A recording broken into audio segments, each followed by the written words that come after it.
My name's Alex and I'm 22. I have an older sister, Jessica, who's 24. She's always been the golden child, the little princess of the family.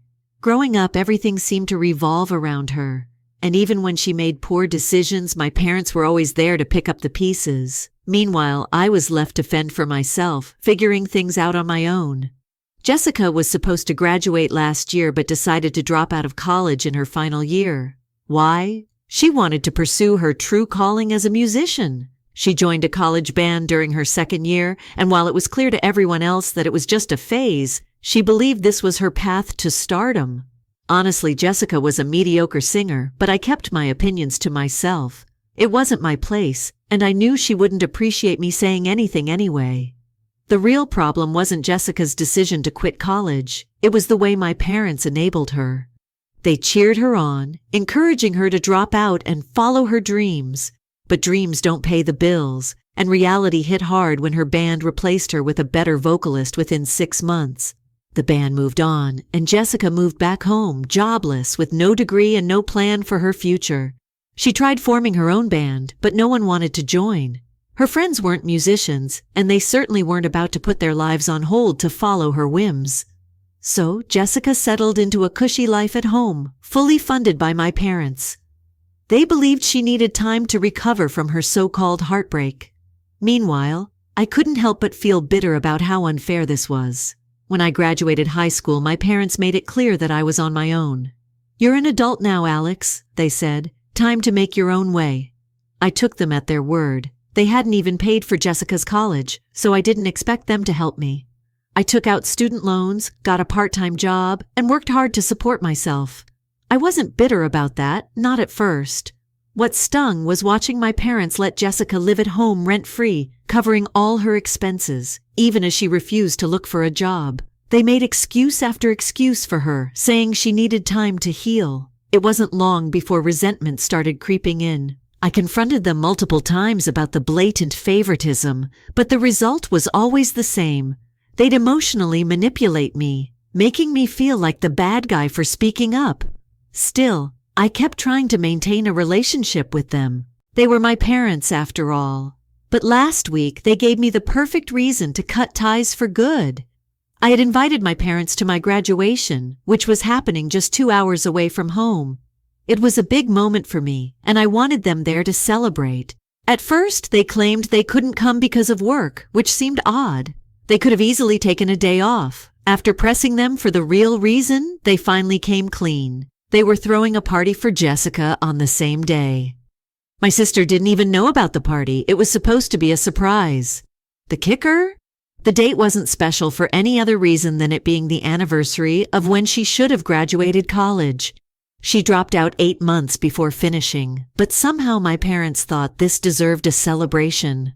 I was stunned. My graduation, a real earned milestone, was being sidelined for a pity party for Jessica. When I asked them to postpone the party so they could attend my ceremony, they refused. "Jessica needs us more," they said. "You'll understand someday." That was the last straw. I couldn't believe they were prioritizing Jessica's failures over my success. I had always been the one who quietly handled my own problems, never asking for help. But this? This was a blatant slap in the face. I lost my temper, unleashing years of pent-up frustration. I told them they were terrible parents who had failed both of their children, Jessica by coddling her and me by neglecting me. They dismissed me as overreacting. "It's just a graduation," they said. "Why are you making such a big deal out of it?" That hurt more than anything else, so I hung up. If they couldn't see why this was important to me, I wasn't going to waste any more energy trying to make them. In my frustration, I called my grandparents to vent. They'd always been my safe haven, the ones who supported me when my parents wouldn't. They co-signed my student loans and offered me emotional support when things got tough. Hearing the pain in my voice, they were furious. They promised they'd be at my graduation no matter what, and assured me that my parents would face consequences for their actions. I didn't know what they meant at the time, but I trusted them. Little did I know, my grandparents were about to turn the tables in a way I never expected. Later that night, my phone rang just after 1 a.m. It was my dad. I almost didn't answer, figuring it was another round of excuses or guilt tripping, but curiosity got the better of me. The moment I picked up, he launched into a furious tirade. "You're selfish and unreasonable," he yelled. "Do you have any idea what you've done to this family?" I was still groggy and confused. "What are you even talking about?" I asked, trying to make sense of his rant. He accused me of stirring up trouble with my grandparents, claiming I'd intentionally turned them against him and Mom. I told him to slow down and explain, because I had no idea what he was talking about.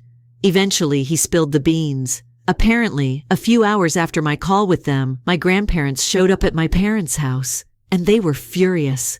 According to my dad, it wasn't a civil conversation. It was a full-blown showdown. My grandparents had laid into them, calling them leeches and accusing them of enabling Jessica's laziness. They didn't hold back, even calling Jessica a brainless, spoiled child. To say my parents were caught off guard would be an understatement. For years, they'd been lying to my grandparents, telling them that Jessica was actively looking for a job, but just couldn't catch a break. My grandparents, kind-hearted as they are, believed the story and sent money to my parents every month to help cover Jessica's expenses.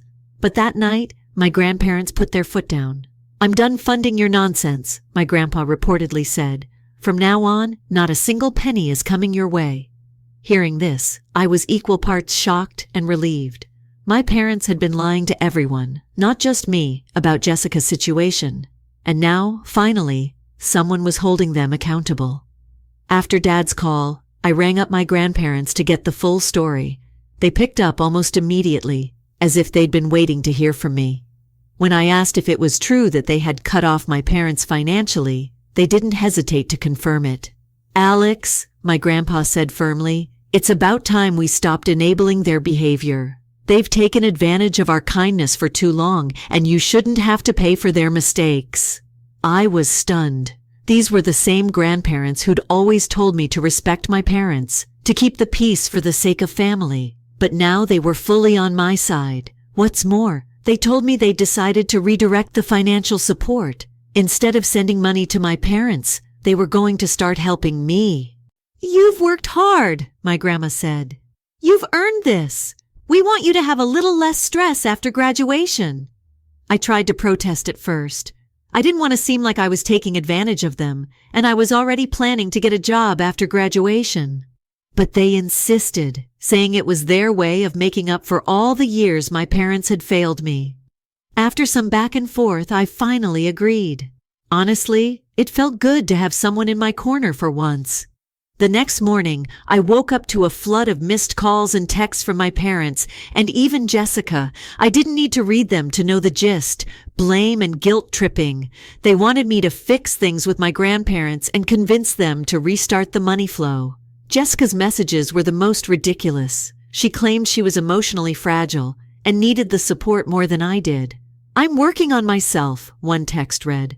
"You don't understand how hard this has been for me. Stop being selfish and think about someone other than yourself for once."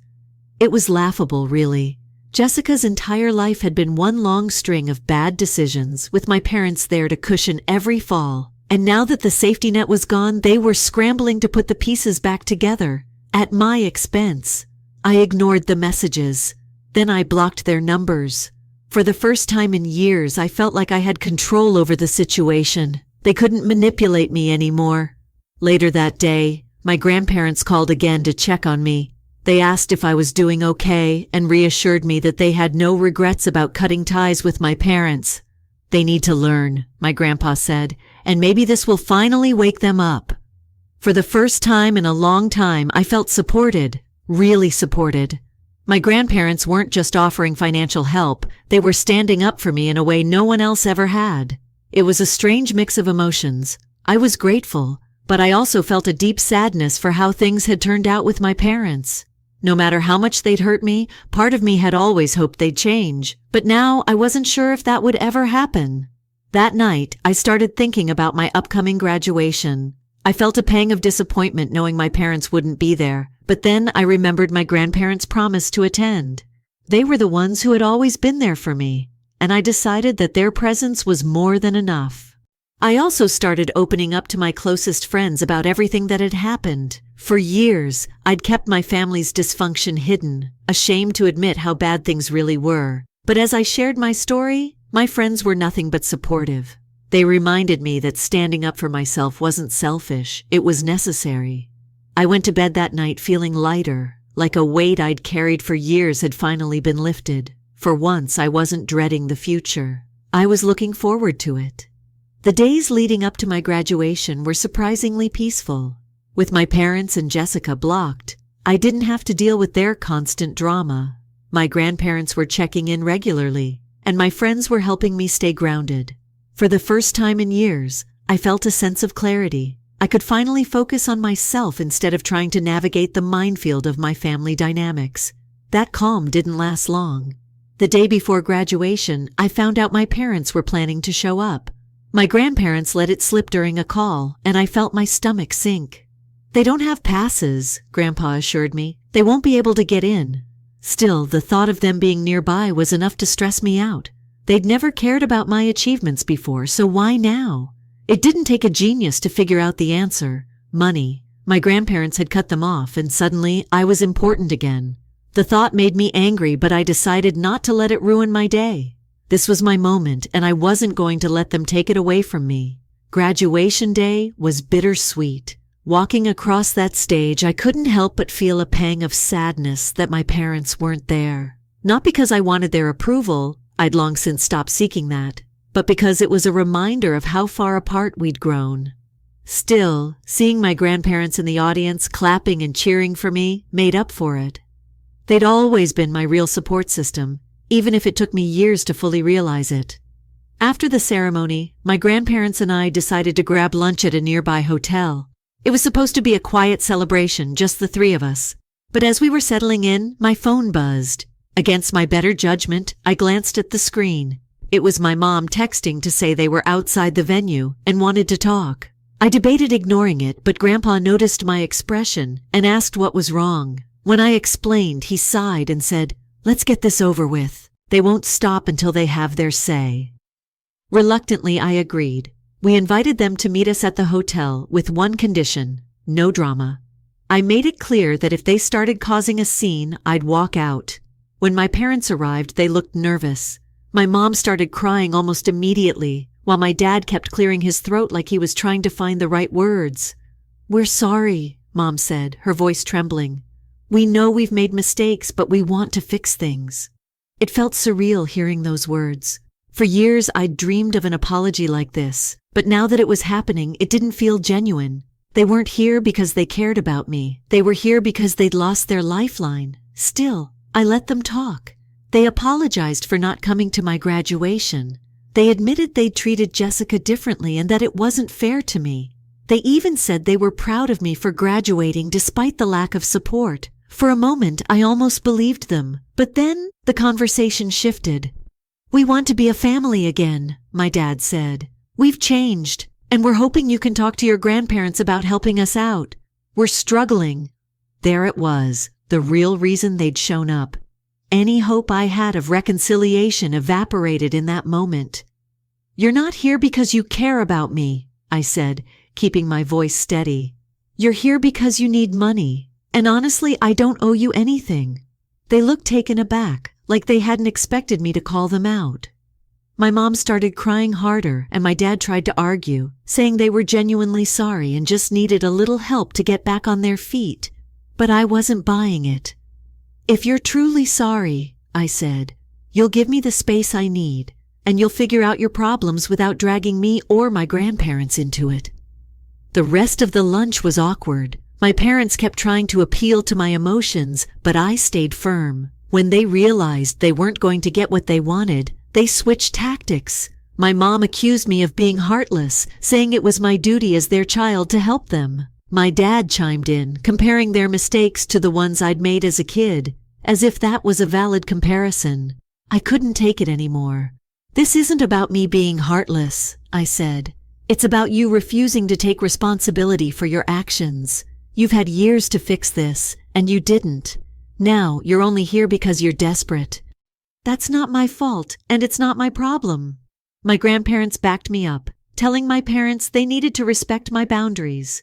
Eventually, my parents realized they weren't going to win this argument. They left, but not before my mom tried one last guilt trip saying, "You'll regret this someday." I didn't respond. I didn't have to. For once, I felt like I had the upper hand. That evening, I reflected on everything that had happened. I felt a strange mix of emotions: relief, anger, and a lingering sadness. Cutting ties with my parents wasn't easy, but it was necessary. They'd made their choices, and now I was making mine. My grandparents told me they were proud of how I handled the situation. "You've grown into a strong, independent person," Grandma said, "and you deserve to be happy, even if it means setting boundaries." Hearing that meant the world to me. For so long, I'd felt like I was fighting this battle alone, but now I knew I wasn't. A couple of days after the graduation and that painfully awkward lunch with my parents, I thought things might finally settle down. I had blocked my parents again after their last-ditch effort to guilt-trip me into helping them. I was ready to move forward, focusing on my future and spending more time with my grandparents. Unfortunately, Jessica wasn't about to let things go so easily. I hadn't blocked her on social media.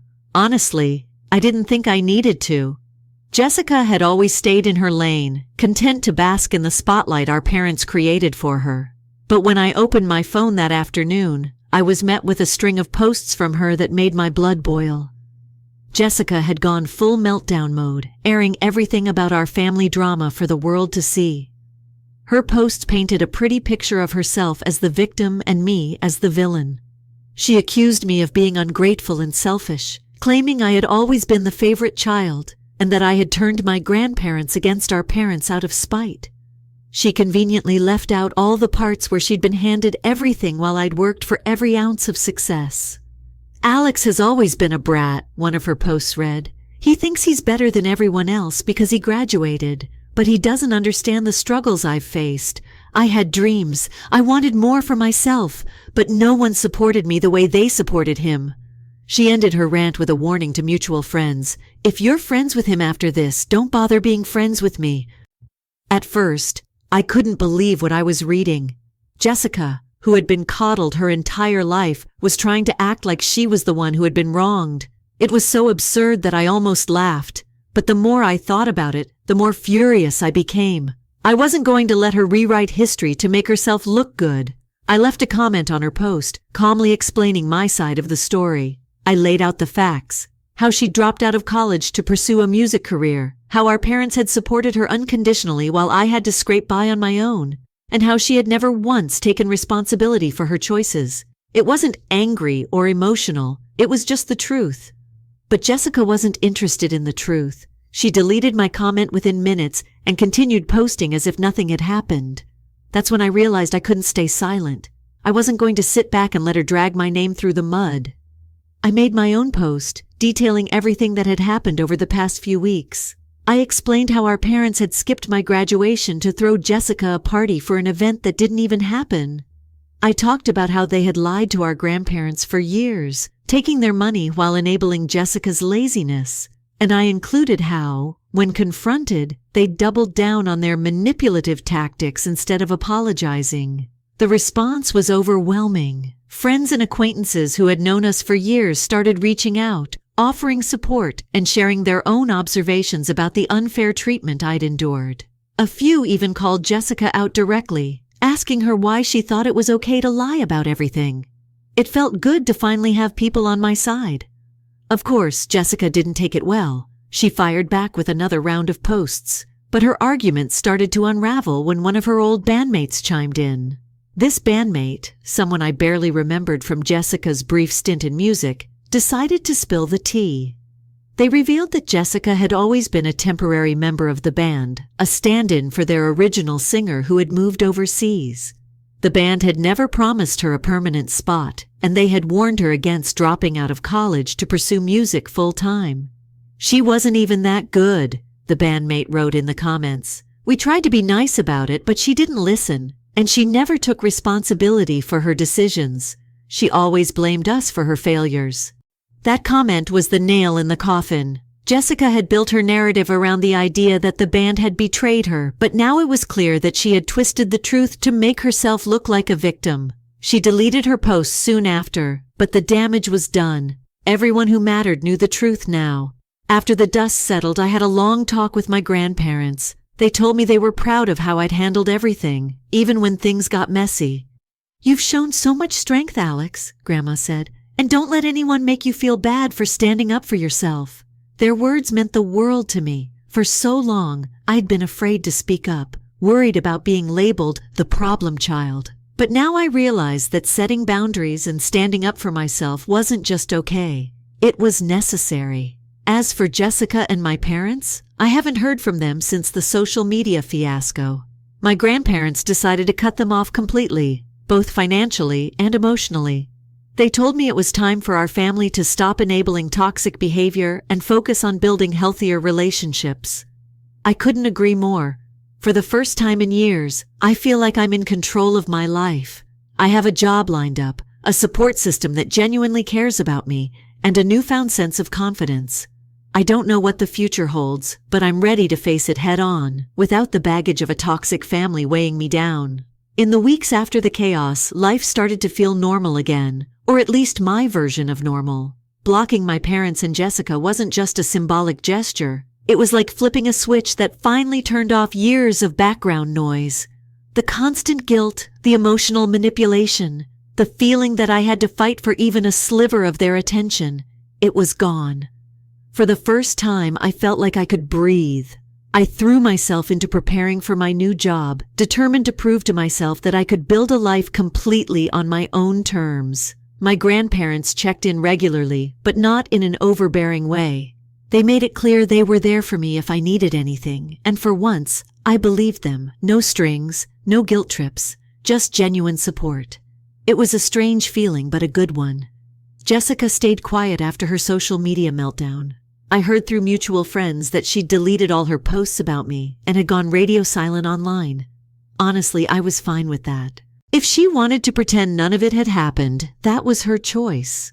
I wasn't going to waste energy worrying about her anymore.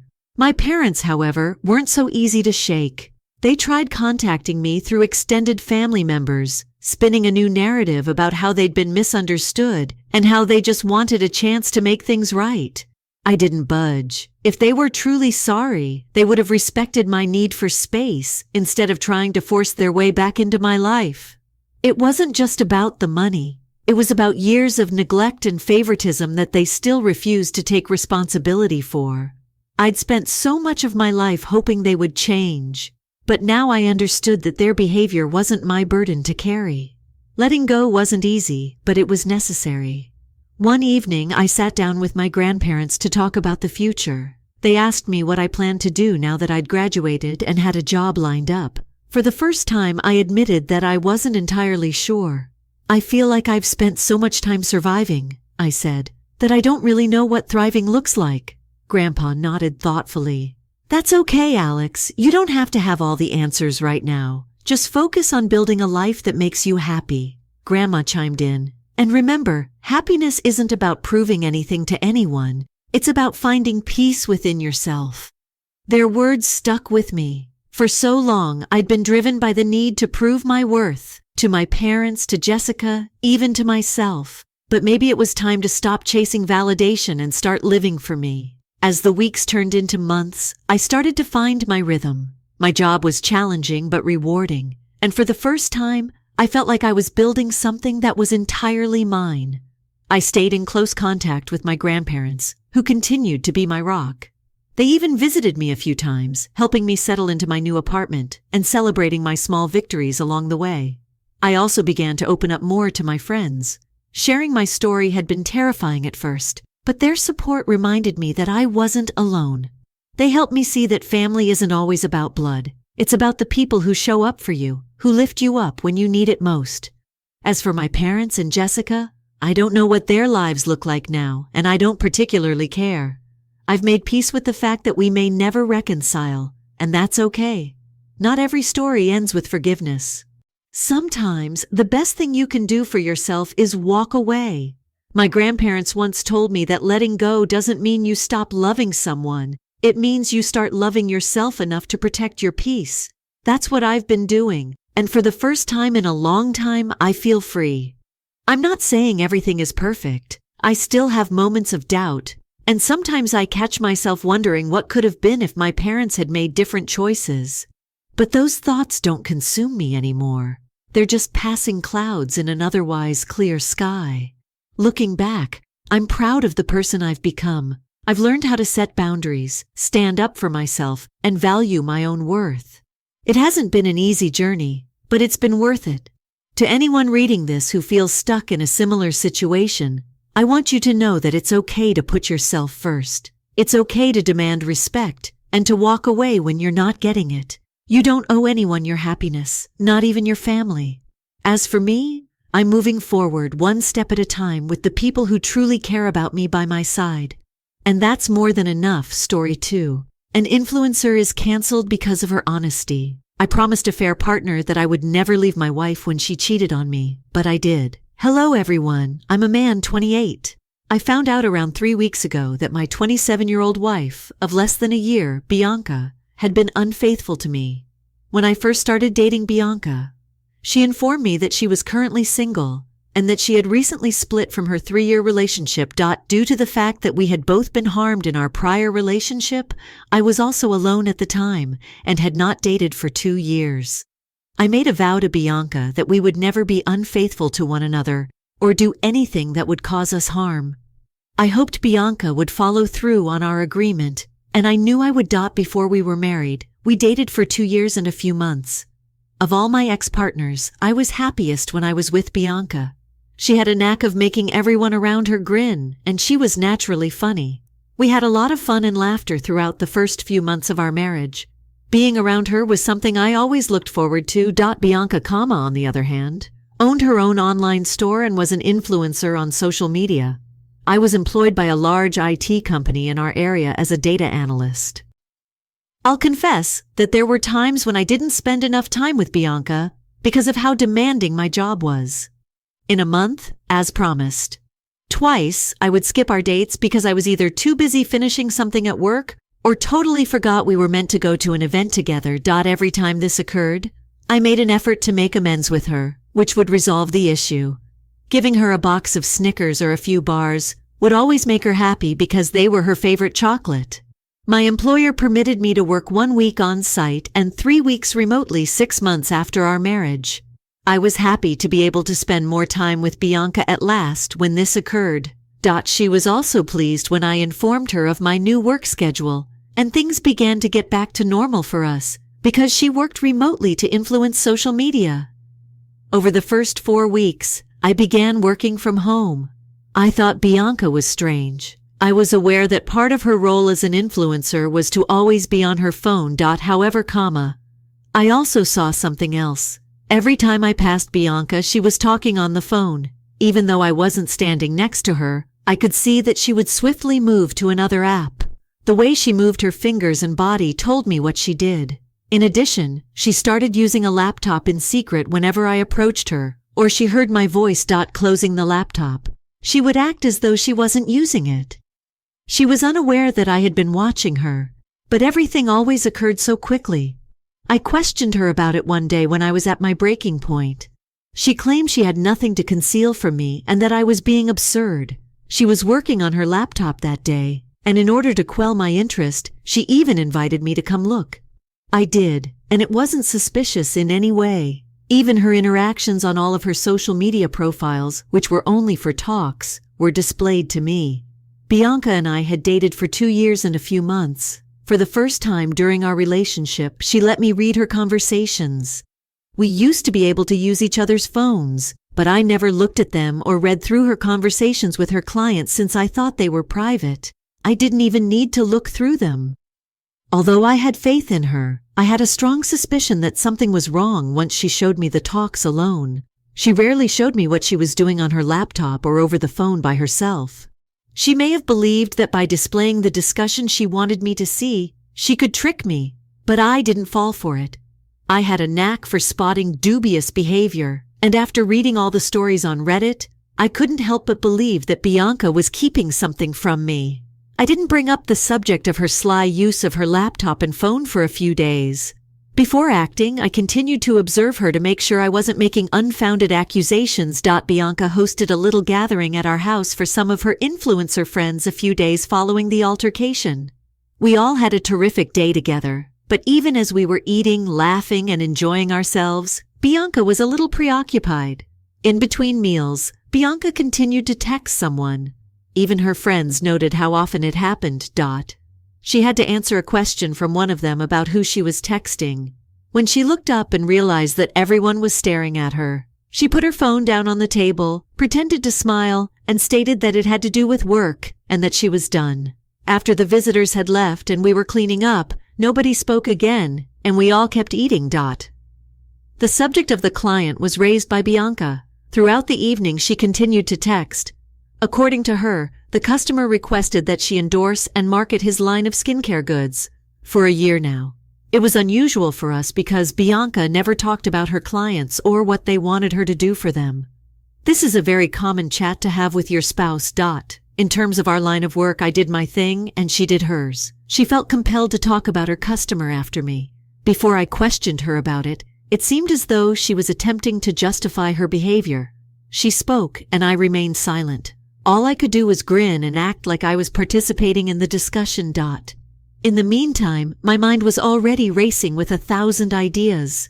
I was already certain that I wouldn't discover any evidence of her infidelity on her laptop or phone. I came with the intention of listening to our discourse, as I had anticipated. You may see what someone else is doing on their phone, hear their chats, and view their texts with this software. I had to install both her phone and mine in order to accomplish this. That way I could see who she spoke with and hear her calls. Even though Bianca didn't act odd around me or change her attitude toward me, I was nonetheless anxious to find out if she was cheating, because I had experienced infidelity in a previous relationship. A part of me was still searching for cheating, even though I told Bianca that I loved her and thought she would cheat on me. Indications. Because I didn't want to overlook the warning signs like I did in my last relationship, I purposefully gave meaning to everything, even when it was typical.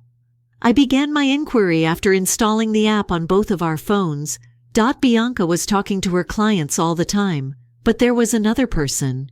She spoke with him daily, but she was cautious not to call him or answer his calls, while we were together or I was at home.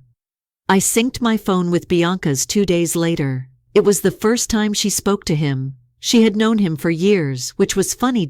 She told me she had broken up with him, the same ex-boyfriend. The first time I heard their talk, I could tell that the man was aware that I worked from home that night and that Bianca was married. Bianca forgot to pick up some groceries, so she sent me outside to get them. When they received the call, I was on my way to the grocery store. Bianca informed him that I had gone to fetch groceries when he inquired about me.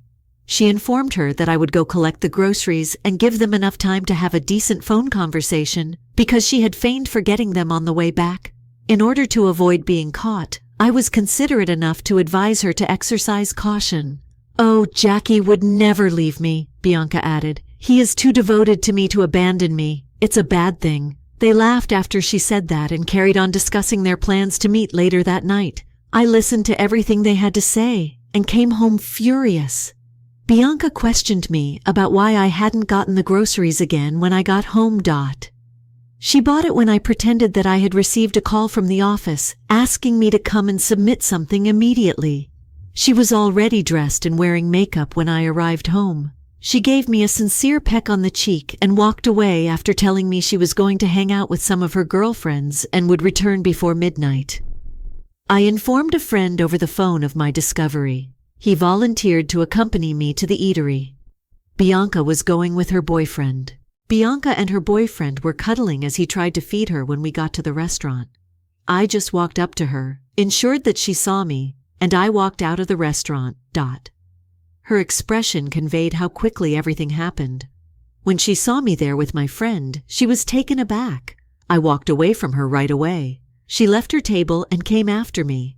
At first she wanted to pretend she hadn't done anything wrong, but when she saw my friend recording her, she knew she had been busted. As I expected, she came up with an excuse that she had come to meet with her client and that it wasn't what it looked like, but I didn't say a word to her. My friend and I drove back home and Bianca arrived shortly after we got home. She came into the house and tried to talk to me, but I was more focused on picking my clothes.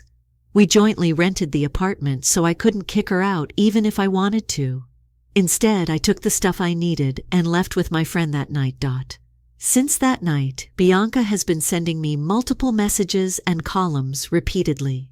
After weeks of not taking your calls, she sent voice notes of yet another series of lies.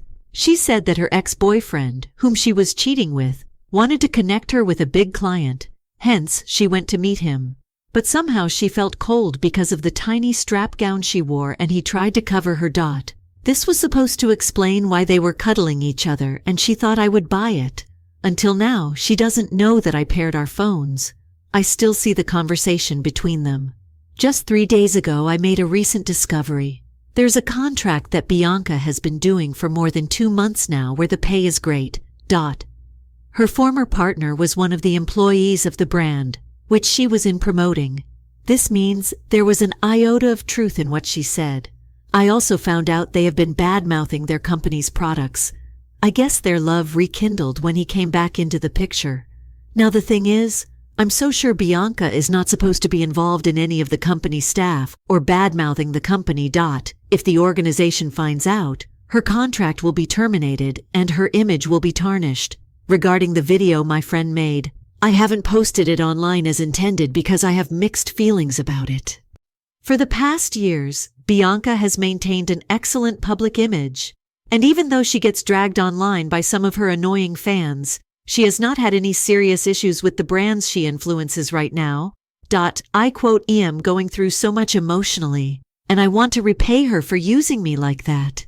I intend to delete the conversation between Bianca, her boyfriend, and the video of them together. I hope no one will try to advise me against my plans because my mind is already made up. Most times I wonder why people get married in the first place, because a lot of women are not worth the sacrifices we men make for them. In Bianca's case, I thought we would build a family together, but it turned out she's just like every other woman out there who wants to eat her cake and have it.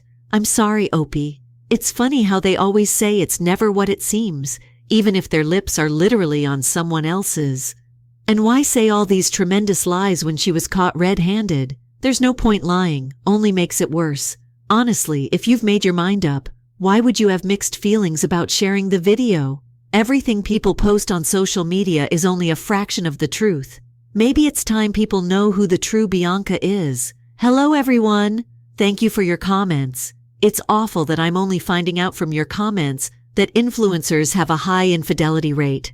I married Bianca because she looked like she was the one. Besides that, I fell in love with her personality, not her work, and we dated for over 3 years. Also, I spent my time with her before we married to get to know her well, and I thought I knew her well enough before marriage. She told me she had severed off ties with her ex-boyfriend and would have never have anything to do with him again, even if he were the last guy on planet. Her words, I guess I was dumb to fall for her words. My only joy is that I took action quickly when I started suspecting her. Maybe if I still wanted to be the good husband who showers his wife with enough benefits of doubt, I would still be stuck with her now and would be naively helping her find the perfect outfit for a girl's night out. So for my retribution plan, I have shared the footage of Bianca and her fair partner caught at the restaurant where they were purportedly slipped into each other. The video was not received well by her supporters, who dubbed her a cheater. I also lead the conversation between Bianca, her lover, where they were bad-mouthing the brand. The good news is that the corporation she impacted has ended their contract with her, and her boyfriend has been sacked too. Also, Bianca and her boyfriend had been talking all types of nasty things about a particular product she was pushing, and they talked about how the corporation had been ripping people off with their subpar product.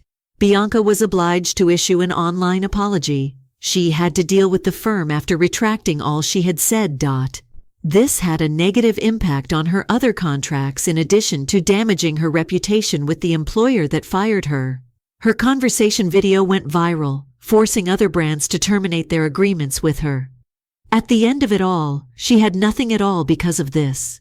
As if damaging her reputation as an influencer wasn't enough. The footage showing her cheating on her husband featured her name in the media. Having friends call to inquire whether what they saw online was real was really fulfilling, and I told them that it was before I posted the video and conversation online. I forwarded it to her folks. I informed them that Bianca and I were no longer together officially. I also made some horrible remarks about Bianca, saying that she was a disgrace to women and herself. Then, 2 days ago, I stopped both of their numbers from calling. When Bianca arrived at my workplace, she caused a commotion. She wouldn't go, even after I told security I wouldn't see her. The building wouldn't even let her in. However, she was ejected from the premises as a result of her persistent chanting my name. I quote, "V been out of the house since that night." I haven't met her in person. I had only been keeping up with her on Instagram and Facebook to see how chaotic it had been for her. I appreciate all of your thoughtful recommendations and counsel. I'll provide another, to be honest. Yes, I believe that people should have the right to know who they are following if she is meant to be influencing others. I regret that she ended up being a total stranger. Hi everyone, I appreciate your feedback. I did was a week and a half ago. I want to share something that happened yesterday, even though I know I intended to wait until the divorce was finalized. Bianca discovered that I had posted a video of the chat online. I quote, "Not sure, but perhaps her parents told her." When she arrived at my friend's place, where I was staying after leaving my flat, she was furious. Bianca arrived and began screaming that I had destroyed her life and that she would do the same to mine. She said a lot of awful things. She said she didn't know what she saw and that she regretted marrying me. And a jerk like me to wed me.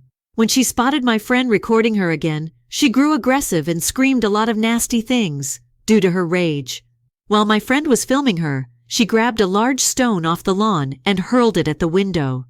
As my friend rushed to take his hand inside the house, the stone smashed the window and his phone dropped.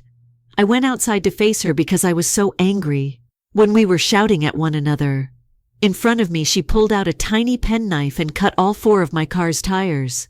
"Well, how do you like your new car?" she asked, after using the tip of the knife to scratch a lengthy line from the front door to the back door. After that, she departed. Never in my life have I been so furious as I am now. I can't drive my car around with the incorrect scratch mark, and I can't move it until I've changed all 4 tires. My friend had everything recorded from inside the house because he insisted that I watch her in court. In addition, he will sue her for damaging his window. He quote is not even making a joke about it. I can't allow Bianca to get away with the harm she caused, so I've made the decision to sue her. She will cover the entire cost of spray painting my car and replacing all of the tires. She has been extremely silent recently when it comes to her social media presence. She has stopped making her Instagram live videos, reels, and other content that she used to. But the rumors about her adultery and disparaging the company she was promoting have subsided. I also neglected to mention that the video was the main reason why a lot of people unfollowed her. On the internet, she portrayed us as the ideal couple, and people used to comment that they were envious of our marriage. Even the fact that she would do such a thing during her first year of marriage, which was supposed to be our honeymoon period anyway, was difficult for them. What has occurred has occurred. I cannot support infidelity for the sake of appearing flawless to strangers. After everything has been resolved, I'll provide another. I appreciate your time. Perfectionism does not exist, okay? As previously stated, anyone who presents their life on social media as flawless is concealing something. Additionally, their lives are never flawless. She obviously had some demons. On your tires, she let those monsters loose. Hi, everyone. I am aware that my last post was quite some time ago. I couldn't publish again till everything was finalized. I appreciate your patience. In the meanwhile, thank you for helping me sue Bianca for the harm she caused. As I make this report, I'm ecstatic since everything went just as I had hoped. My friend and I sued Bianca for damages, and the court ruled in our favor. Can you all believe Bianca tried to deny shattering my friend's window and slashing my tires? She stated I was jealous because she left me for her ex-boyfriend and I slashed the tires to frame her. She didn't even recall that she was being recorded by my pal. And all the evidence we needed was in that video. We told the judge we had a video of her slashing my tires, and the judge demanded to examine it. When the judge found out she was lying, she was upset. She asked for an estimate of what it would cost to replace all 4 tires and sprayed that portion of my car, and I showed it to her. I did as you said and looked up the total cost, including workmanship. With pleasure, the judge requested payment for them. She had a case with my pal that same day. Because she had seen the footage of Bianca acting violently and hurling the stone at my friend's window, the judge refused to allow her to lie or explain herself. Bianca was furious when she decided in my friend's favor as well. I liked to watch her face when she was upset. Her beloved partner was supposed to be there to support her, but he never did. I had the lawyer send her the divorce papers when they were ready, 2 weeks after the court hearing. Without wasting any time, she signed them, and we were done. It was amusing to watch her play victim in the situation she set up for herself. I quote, "I'm glad to say that Bianca is now formally a part of my history. I will never again interact with her, in contrast to her who retracts her statements. Her contact information has been blocked on all of our shared social media accounts. We appreciate all of your feedback and recommendations. Reddit, thank you. I'm glad it's over." The idea that she believed her flawless image was unassailable is absurd. Ironically, she earned her living in front of the camera, and that's how she died. In front of us all, her perfection fell apart. Goodbye, Opie. Did you truly want to be with someone who makes a lot of effort to be someone they're not? For her, you were simply too good. With someone so sincere, she was at a loss for what to do. How do you interpret all of this? How do you feel about Bianca? We appreciate you being here with us today. Make sure you hit the notification bells, like, and subscribe. Story 3. I'm 28 years old, and my wife Haley is also 28 years old. A few months ago, we welcomed our first baby boy into the world after a few years of marriage. In retrospect, we may have made a mistake when we chose to post some of his photos on Facebook a few weeks ago. After viewing those pictures, my family members forwarded them to my father. Since he chose not to assist me with my college expenses while fully paying my cousin's tuition without his request, my dad and I haven't spoken for about a decade. Although I was always aware that my father enjoyed helping his brother, I thought he was going too far by covering my cousin's college expenses. To provide you with some further context, I was born a few months away from my cousin Peter, so we were really close. Although we weren't siblings, Peter and I had a rivalry of sorts when we were kids. Both of us were constantly vying for my dad's attention. It was only my dad and I when my mom left when I was a newborn, because she didn't think she was ready to be a mother. Then. Peter had both of his parents in the meantime, but they didn't pay much attention to him because they were constantly so preoccupied with their jobs. He was probably always looking to my dad for that because of that. My uncle and aunt were constantly busy managing their own cafes, and my dad was a sales whiz at his company. Okay, so let's get started. The cafe my dad's brother and his wife owned wasn't doing well, so they frequently needed my dad's money and assistance. My dad was able to help them and had a decent job. I never gave it much thought or became upset because I never imagined that my dad would choose them over me, his own child, one day. My cousin Peter and I were pretty close in grade back in high school, but he had a little more trouble, particularly in math. It felt like a huge victory for me when I sort of pulled ahead by the end of the year. Until everything went awry, that is. My father revealed that he would not be paying for my college education, advising me to apply for a scholarship. However, he was fully committed to paying Peter's tuition because Peter's parents were struggling financially. I was shocked by this decision and had numerous arguments with my dad about it, but he refused to change his mind. He even advised me to view Peter as a brother and to be more understanding. My dad became very upset when I pointed out that Peter and I are not biologically related, so we are not brothers. I might as well move out if I was going to talk like that, he said. I felt like he picked Peter over me, and I was already furious with him for not helping me with college. I simply left and spent some time hanging out with some friends without really planning it out. I never really got to see or talk to my dad again after that whole incident. He made several attempts to get me to move back home, but he never once mentioned giving me money for college. I tried my hardest to get a student loan or something similar, but since I was alone and had no adults to support me, it was like hitting a brick wall. That led to me having to bail on college just a couple of days in, because my pockets were pretty much empty. Finding a job was next on my list.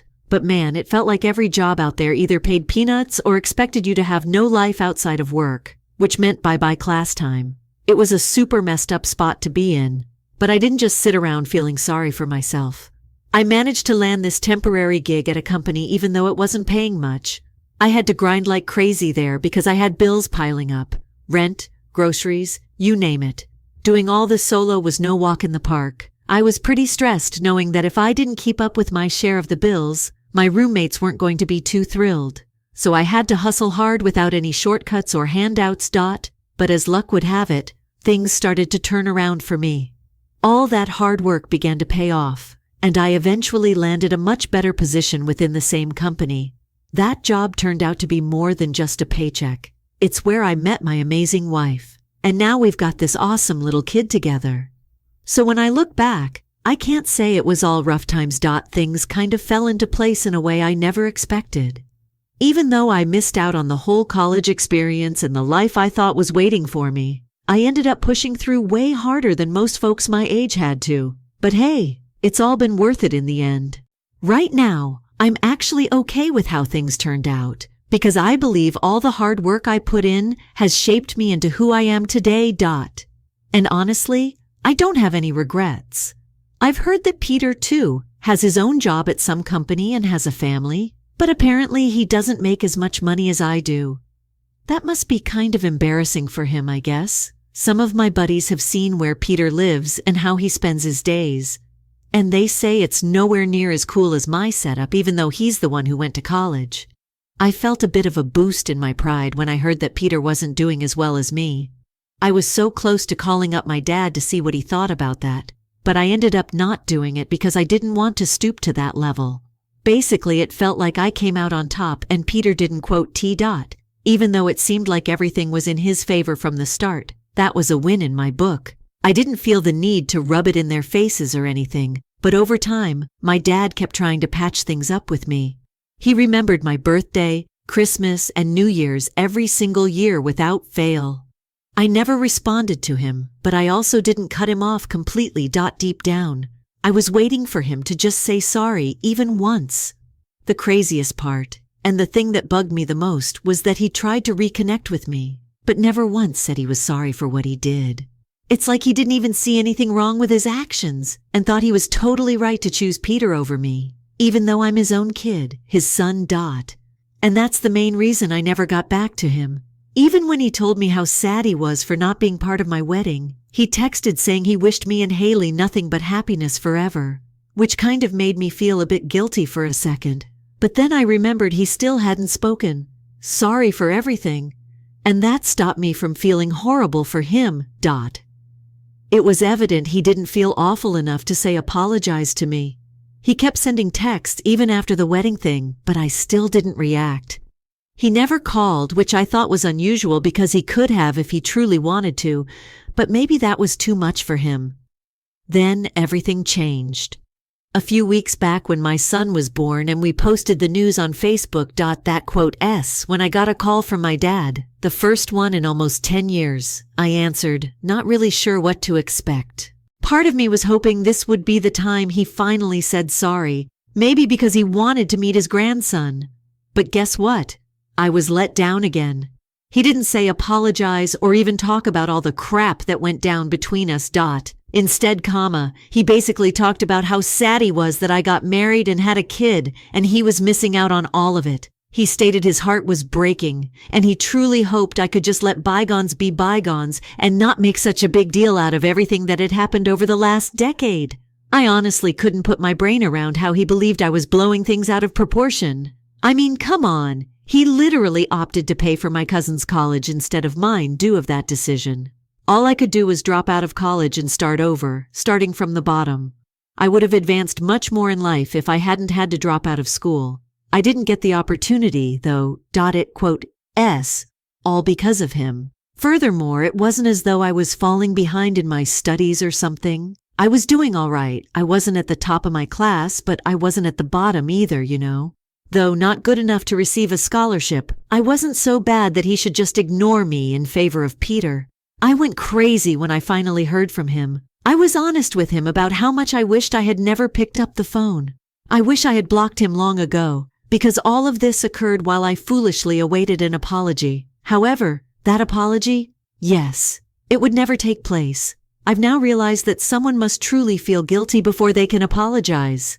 And it was obvious that he had no remorse at all. He even attempted to debate it with me, accusing me of being unjust. Can you believe that from someone who doesn't even appear to understand the fundamentals of fairness? I blurted out in a fit of rage that Peter must be his first son, and that I might be his second, taking into account how differently he handled us. And I really did push the envelope there, boy. I suggested that Peter might have been born because of some shady activity occurring behind the scenes, such as an affair between him and my aunt. That might have been going a little too far with the charge, but it just came out in the heat of the moment, driven by all the unfairness I perceived in his partiality. I hung up on my dad after telling him to stop wasting my time and go talk to his other son.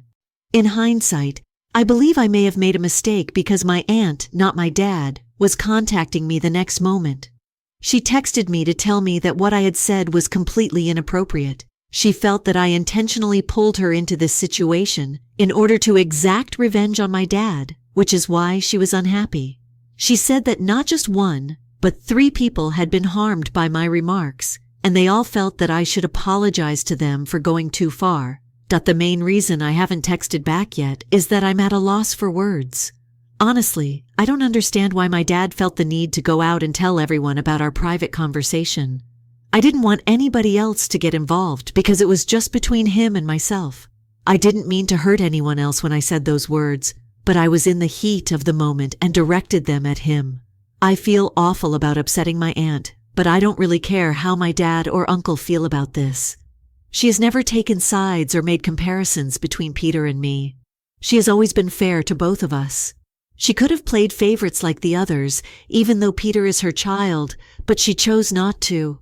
She is really kind, and I feel awful for bringing her and Peter into this mess and making her feel bad. In particular, it was inappropriate to say that Peter was my dad's son. Although my wife didn't take sides, she did point out that my remarks were somewhat harsh, particularly considering how my aunt was always nice to me.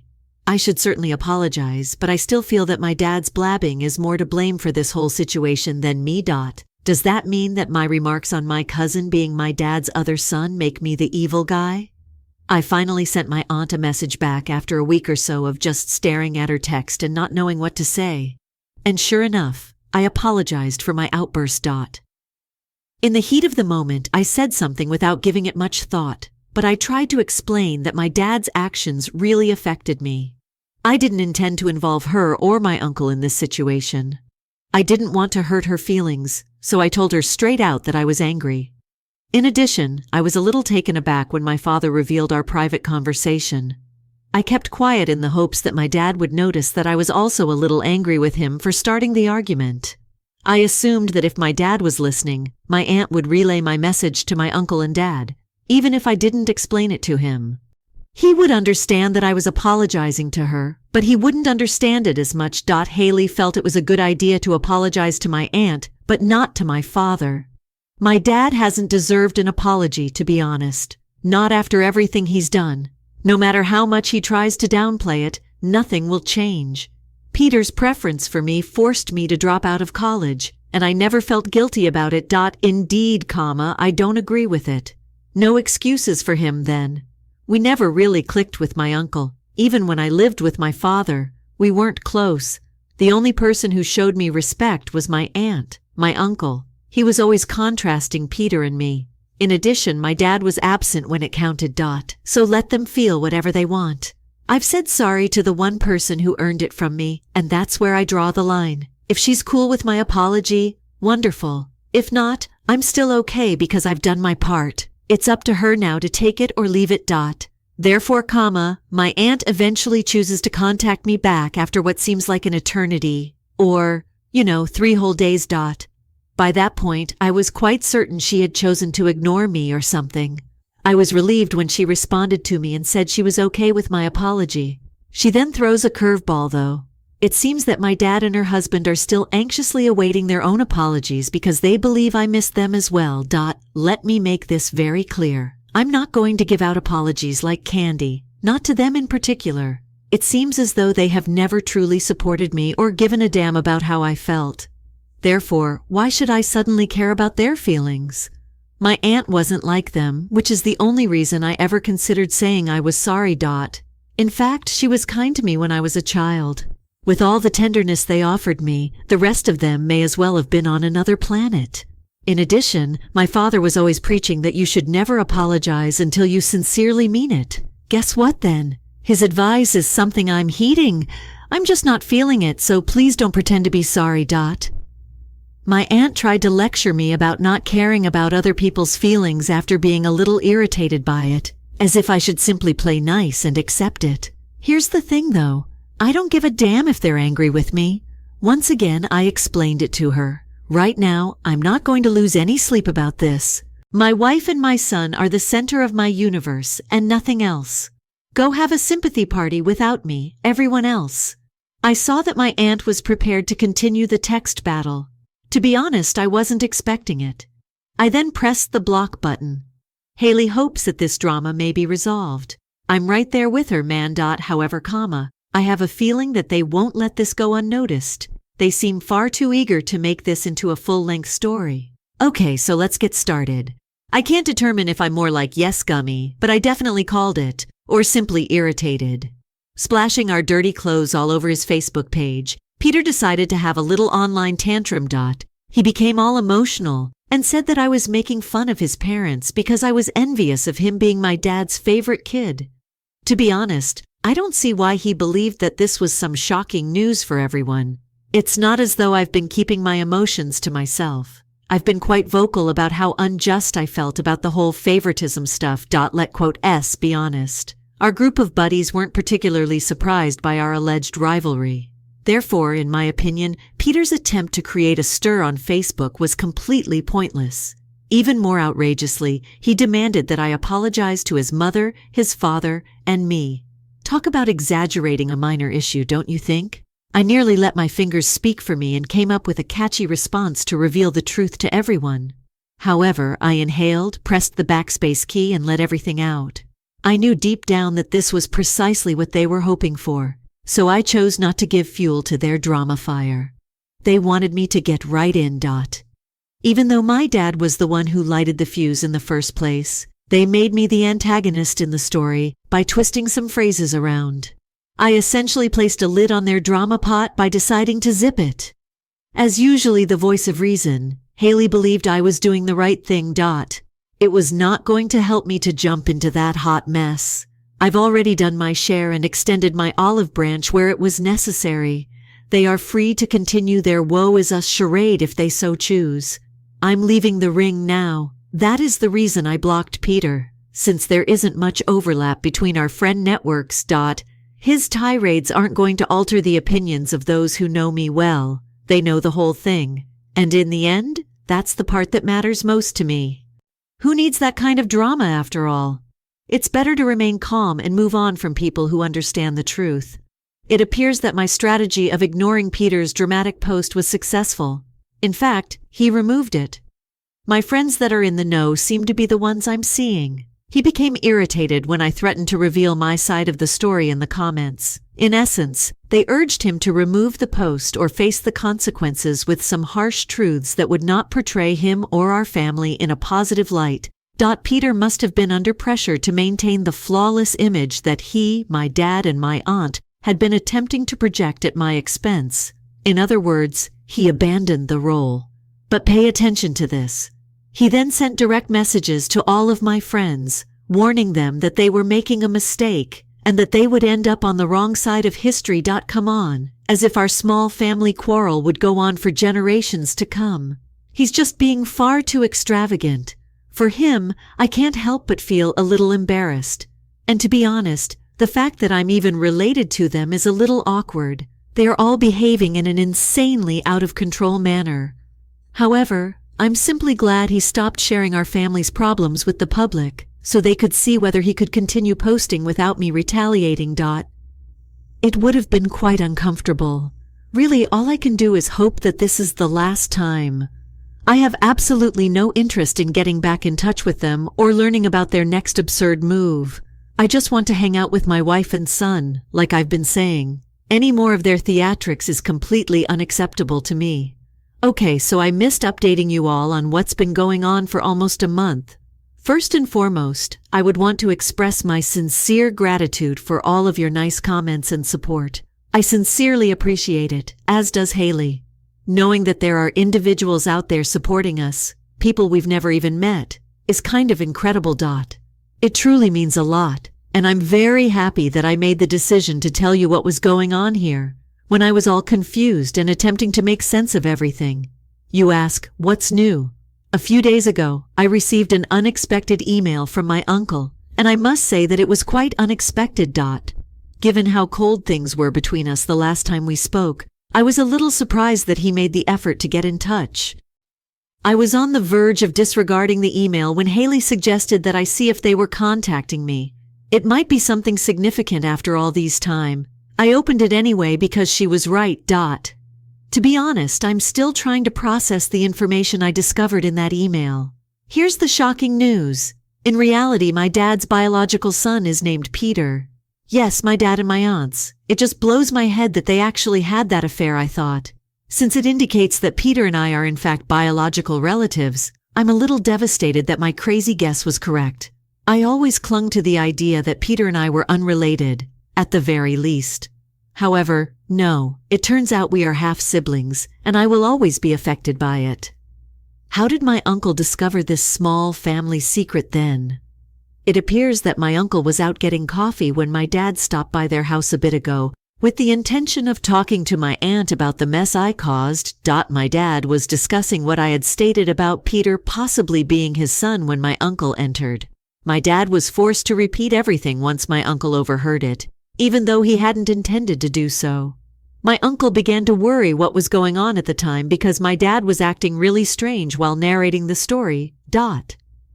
My dad and my aunt both became very upset over what I said and acted far more offended than they ought to have.